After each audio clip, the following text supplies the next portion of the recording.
মা মা মা আপনি একদম ভুল ভাবছেন, একদম ভুল ভাবছেন। বলতে দাও ওকে তিথি। আমি বলবোই বলবোই। আমি এই বাড়িতে মেয়েটার কোনো মর্যাদা নেই, ভালোবাসা নেই, কিচ্ছু নেই। ভগবান না করুক, ভগবান না করুক যদি মেয়েটার কিছু হয়েছে, সত্যি সত্যি মেয়েটার যদি ডানারটা কাজ না করে, তাহলে এই বাড়িতে মেয়েটার কোনো জায়গা হবে না। আবার মেয়েটা অনাথ হয়ে যাবে, তাই তো? বিয়ের পর থেকে তুমি যা বলেছো আমি সেটা শুনেছি, আমি বুঝেছি। আজ আমি বুঝতে চাইছি। বোঝাও বোঝাও আমাকে, আমি শুনতে চাই।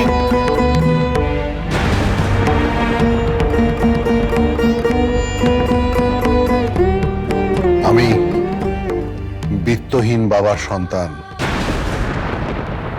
ছোটবেলা থেকে দারিদ্র্যের মধ্যে বড় হয়েছি। এই ভাইয়ের কল্যাণে একটু সুখের মুখ দেখেছি, সেটা যদি যায় যাবে। আমি আবার গরিব হয়ে পথে নামবো, তাতে আমার কোনো ভয় নেই, না কোনো ভয় নেই। আমি দারিদ্র্যকে ভয় পাই না, ভয় পাই কাকে জানো? আমি এই পঙ্গুত্বকে ভয় পাই, আমার জড়ত্বকে ভয় পাই, যে আমার সারা ক্ষণের সঙ্গী, সারা জীবনের সঙ্গী। পঙ্গুত্ব কি জানো? পঙ্গু মানুষের কি অপমান, কি যন্ত্রণা, কি লজ্জা, কি ব্যথা তোমরা কেউ বুঝবে না। তাই জন্যই এত ব্যাকুল হয়ে পড়েছি।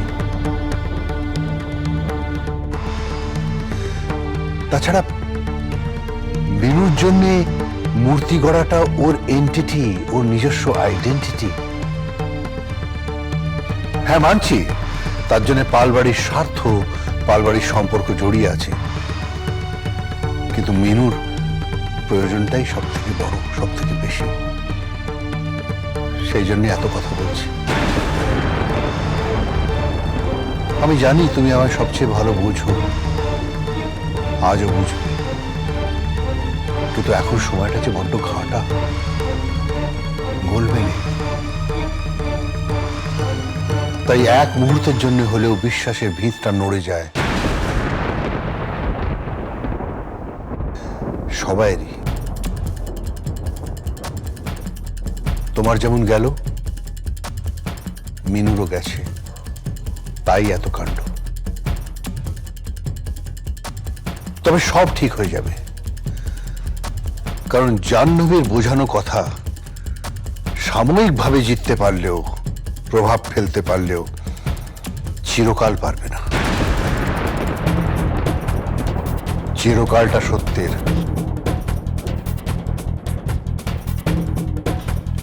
বৌমা, তোমার মাকে দেখো।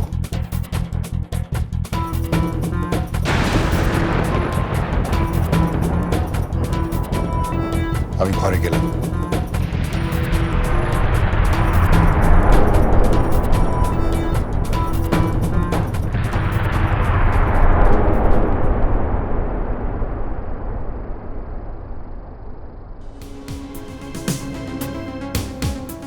সাবাস, কি দিলেন বাবা! ধরা পড়ার ঠিক আগের মুহূর্তে ট্র্যাকটা পুরো উল্টো দিকে ঘুরিয়ে দিলেন। দারুণ।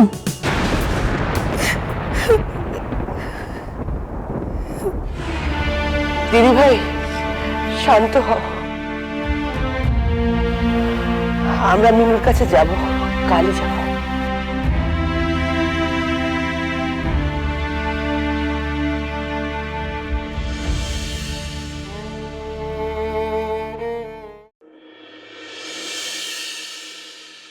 কেমন আছিস মিনু? তাড়াতাড়ি সেরে ওঠ মা।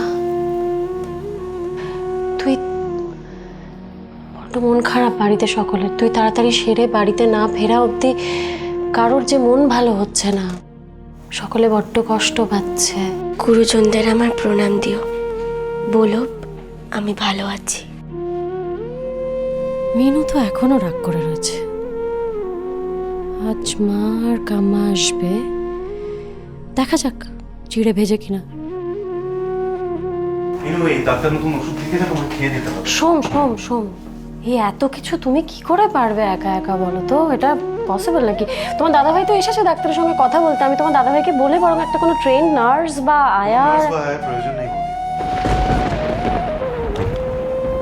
কেন?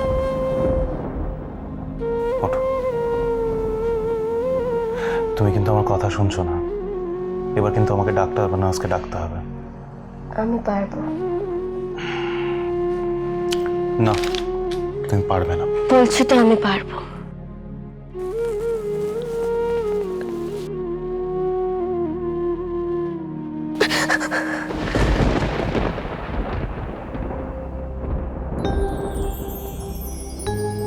ওরে বাবা, এ তো উত্তম সুচিত্রা, কি প্রচন্ড প্রেম। গা চলে যায় আমার মাঝে মাঝে। না বাবা, করুক করুক করুক, যা করছে করুক। মিনুকে ভালোই ভালোই বাড়িতে তো নিয়ে আসুক আগে। কি প্রচন্ড ভালোবাসে তোকে মিনু, দেখেছিস? শোন, তুমি তো সারা রাত জাগছো, মাটিতে শুয়ে কাটাচ্ছ। এইভাবে মাটিতে শুয়ে আমার কোনো অসুবিধা নেই সেটাতে বৌদি, বরং আমার ভালো লাগছে বলে আমি করছি। মিনু, ওষুধটা খেয়ে নাও। শোন, বাথরুমে কেন নিয়ে যাচ্ছে ওকে তুমি? ও কি এখন হাঁটতে পারে বৌদি? দিদি ভাই, আমার না খুব অসুবিধা হচ্ছে, তুমি প্লিজ একটু তুলিকে পাঠিয়ে দিও না গো। আমার জন্য তোমার অসুবিধা হচ্ছে? না না না না, ও সেটা মিন করেনি। ও আসলে একজন মেয়েকে চাইছে বোধহয় কাছে, বুঝেছো? আর কিছুই না। আমার পক্ষে তো এখানে থাকা সবসময়, মানে আবিরের সেশন শুরু হয়ে গেছে, তো আমার পক্ষে তো। আমি তুলির কথা বলছি। হ্যাঁ মিনু, ঠিক আছে, আমি বাড়ি ফিরেই তুলিকে খবর পাঠাচ্ছি। কোনো প্রয়োজন নেই। ওয়ার্কশপ ফেলে ওরা কেউ আসতে পারবে না, আর নার্স আর আয়ার হাতে ওর যত্ন হবে না। আমি তো রয়েছি। যদিও তোমার যদি কোনো অসুবিধা থাকে তো তুমি আমায় বলতে পারো। তোমার যদি আনকমফোর্টেবল লাগে তাহলে আমি এক্ষুনি বেরিয়ে যাচ্ছি। কি হলো বলো? ওরে বাবা, এটা কি তোমাদের মান অভিমানের সময়? হ্যাঁ, সব এখন ছাড়ো, যাকে। আচ্ছা, আমি তো ব্রেকফাস্ট রেখে দিয়েছি ওখানে, দুজনেরই খেয়ে নিও ঠিকঠাক করে। আমি ঠিক সময় লাঞ্চটা পাঠিয়ে দেবো। হ্যাঁ, এখন আমি আসি, আমাকে যেতে হবে। আবিরটা বাড়িতে একা। ও তোমার দাদাভাই ডাক্তারদের সঙ্গে কথা বলছে, কি কথাবার্তা হলো সেটাও একটু দেখি। আর মিনু, আমি এখন আসি রে। হ্যাঁ, কষ্ট করে কেন আসছো বলো তো?